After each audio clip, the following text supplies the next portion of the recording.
एक खरं गोष्ट सांगू का? आतली बातमी असेल कदाचित मला असं वाटतं. पण राजसाहेब ठाकरे आणि उद्धवसाहेब ठाकरे हे आपल्याला विदाऊट झेंडा एकत्र दिसत आहेत. म्हणजे झेंडा न घेता फक्त मराठीचा एक अजेंडा असं एकत्र दिसत आहेत. पण ते युती का करत नाही आहे? अजून स्पष्ट का सांगत नाहीत की आपण सोबत लढणार आहेत? पण आणि आजच्या जर का तुम्ही मेळाव्यामध्ये राष्ट्रपतींनी सांगितलं की आम्ही 100% आपण सत्तेत असू आणि युतीचा जो काही निर्णय आहे तो योग्य वेळी जाहीर करण्यात येईल. आता काय ह्या गोष्टी आहेत? मी तुम्हाला काही गोष्टी सांगतो.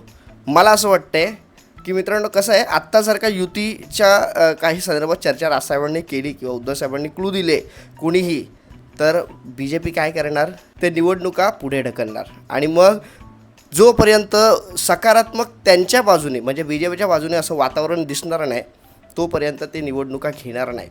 हा सगळा असा गेम आहे मित्रांनो. आणि सध्या जर का ठाकरेंचं चित्र दिसलं महाराष्ट्रामध्ये तर आपण कुठेतरी फसू आणि मग आपण कुठेतरी निवडून नाही येणार, ही अशी पण गोष्ट बी जे पीच्या मनात असेल. यामुळे कदाचित ते अजूनही डिक्लेअर झालेल्या नाहीत गोष्टी, कधी होणाऱ्या निवडणुका काय. पण आजच्या राजसाहेबांच्या मेळाव्यानंतर शिबिरानंतर आपण बोलू शकतो राजसाहेब हे चाणक्य रीतीने खेळत आहेत. आपण एवढं मी तुम्हाला सांगू शकतो. कारण मित्रांनो, ज्या गोष्टी आपण पाहतो आहे राजसाहेबांच्या, त्या अनेक गोष्टी सगळ्या बोलतात ना की गनिमी कावा हा जो आहे ना, तो मला असं वाटतं आपल्याला पाहायला मिळतो आहे. आणि ह्या गोष्टी पुढे आपल्याला सगळ्या उघडीस येतील आणि त्याचा फायदा हा कोणाला जास्त होणार आहे हे मला असं वाटतं. खूप अंतर्गत राजकारण जरी असलं तरी थोडंसं एक बोलतात ना एक्साइटेडपणा पण आहे. ही निवडणूक मला असं वाटतं महानगरपालिकेची ही ऐतिहासिक निवडणूक होईल.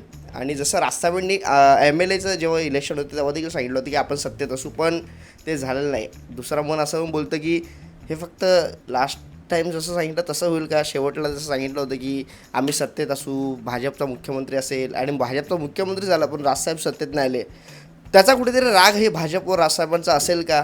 आणि मग म्हणूनच आपल्या भावाला 20 वर्षानंतर जर का टाळी दिली असेल, एकत्र आले असतील. आणि राजसाहेबांनी आज जसं सांगितलं की 2 भाऊ आम्ही जर का 20 वर्षानंतर एकत्र येऊ शकतात, सगळे भांडणं मिटवून येऊ शकतात, तर मग मराठी माणसांनी पण आता एकत्र येणं गरजेचं. राजसाहेबांनी तोच आदेश दिला आहे की प्रत्येक मराठी माणसांना एकत्र करा, प्रत्येकाने आपापल्या मराठी माणसांना सांगा मराठीचं महाराष्ट्रात महत्त्व काय, पण या हिंदी भाषेचा विरोध करू नका. मी तुम्हाला सातत्याने सांगत असतो मित्रांनो, बघा आपला वाद हा कुठल्याही भाषेविरुद्ध नाही, कुठल्याही धर्माविरुद्ध नाही आहे.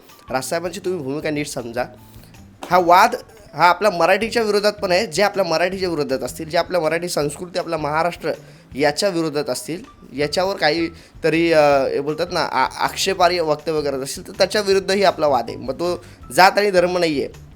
आणि हीच गोष्ट मला असं वाटतं आपण महाराष्ट्र सैनिकांनी ह्या गोष्टी सगळ्यांना घरी घरी जाऊन सांगितलं पाहिजे की राजसाहेब नक्की काय आहेत. याच्या पुढेही मी तुम्हाला नक्की सांगणार आहे की मला काय वाटतं किंवा राजसाहेबांचा प्रचार हा कशा प्रकारे झाला पाहिजे. हे राजसाहेबांनी तर आज सांगितलंच, पण आपण महाराष्ट्र सैनिक म्हणून कितपत लोकांपर्यंत पोचलं पाहिजे आणि कशा पद्धतीने पोचलं पाहिजे याच्या पुढे मी तुम्हाला काही व्हिडिओजमध्ये सांगणार आहे. कारण मित्रांनो, सगळ्यांना असं वाटतं आहे राज ठाकरे हे हिंदी भाषेविरोधात आहे, राज ठाकरे हे UP बिहारच्या विरोधात आहे, राज ठाकरे गुजराती मारवाडीच्या विरोधात आहे. असं नाही आहे. राज ठाकरे हे मराठी संस्कृतीच्या फेवरमध्ये आहेत. मराठी माणसात महाराष्ट्रात मराठी टिकली पाहिजे याच्या फेवरमध्ये आहेत. आणि भरपूर काही गोष्टी आहेत जशा मी तुम्हाला आता पुढे सांगत जाईल. पण आता राजसाहेबांनी पण तेच सांगितलं आहे, महाराष्ट्रातला मराठी माणूस एकवट करा. तो पक्ष आणि बाकी संघटना सगळ्या बाजूला ठेवा. महाराष्ट्रात सगळ्यांनी मराठी म्हणून एकत्र आले पाहिजे. प्रत्येक क्षेत्रातील लोक मराठी म्हणून एकत्र आले पाहिजे. कारण महाराष्ट्र आपल्याला आता वाचवायचा आहे. हा महाराष्ट्र वाचवण्यासाठी ही निवडणूक असणार आहे मला असं वाटतं मित्रांनो. याच्या पुढे मी तुम्हाला ते सगळ्या गोष्टी पुढे मला जे वाटतं ते मी मांडतच राहील.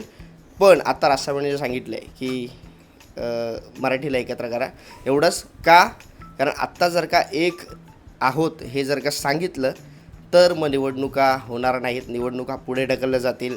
आणि मग जोपर्यंत BJPला वाटत नाही आपला माहोल आहे तोपर्यंत या सगळ्या गोष्टी होणार. BJP काही ना काहीतरी करणार, कारण मुंबई महानगरपालिका ही त्यांना हवी आहे. आणि यासाठी गोष्ट पुढे काय होईल काय नाही राजकारण आपल्याला जर का समजायचं असेल तर बोलतात ना की तीच एक वेळ आहे ज्याची वाट पाहायची आपल्याला, निवडणुका जाहीर जेव्हा होतील तोपर्यंत मित्रांनो आपण राजसाहेब जसं सांगतील तसं वागूयात. राजसाहेब जसं सांगितलं तसं लोकांपर्यंत पोहोचूयात आणि बाकी ज्या गोष्टी आहेत राजसाहेबांसोबत राहूयात. तुमचाच सांगतो. जय हिंद, जय महाराष्ट्र.